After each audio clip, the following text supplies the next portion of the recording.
અંકલેશ્વર તાલુકાના જૂના પુનગામ ગામમાં ટાવર લાઇનનો ભારે લોખંડનો એંગલ અચાનક તૂટી ખેડૂતોના ખેતરમાં પડતા અફડાતફડીનો માહોલ સર્જાયો હતો. સદનસીબે ખેડૂત અને કામદારો ઘટના સ્થળથી થોડા જ અંતરે હોવાથી મોટી જાનહાનિ ટળી હતી. ઘટનાને પગલે ખેડૂતોમાં ભારે રોષ ફેલાયો છે.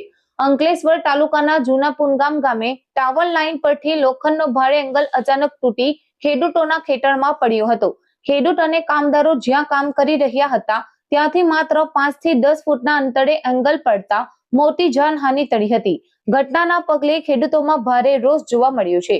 ખેડૂતોનો આક્ષેપ છે કે ટાવર લાઇનના કામમાં ગંભીર બેદરકારી રાખવામાં આવી છે.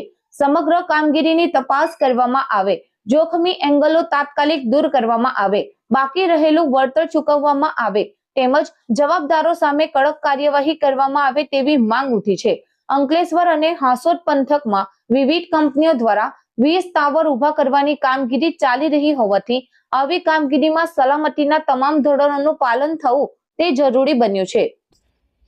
નમસ્કાર, હું નીતિન વસાવા. જય જવાન જય કિસાન.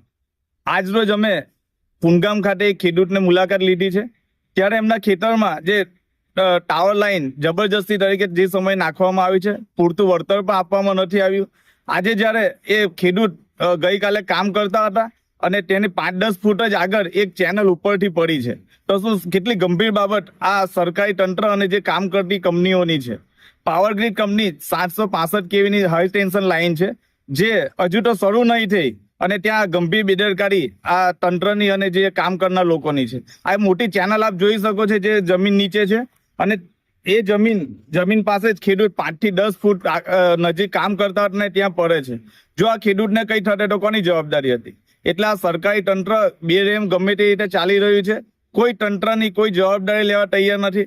આ જવાબદારી કોની છે? આ જે કામ કરનાર વ્યક્તિ, જો ખેડૂતને કઈ થશે તો એની જવાબદારી કોની છે? અમારા જે ખેડૂત છે, ખેડૂતભાઈ આપણા જીતેન્દ્રસિંહ, એમના ખેતરમાં ગંભીર ઘટના બને છે અને સુરક્ષાનો બહુ મોટો સવાલ છે.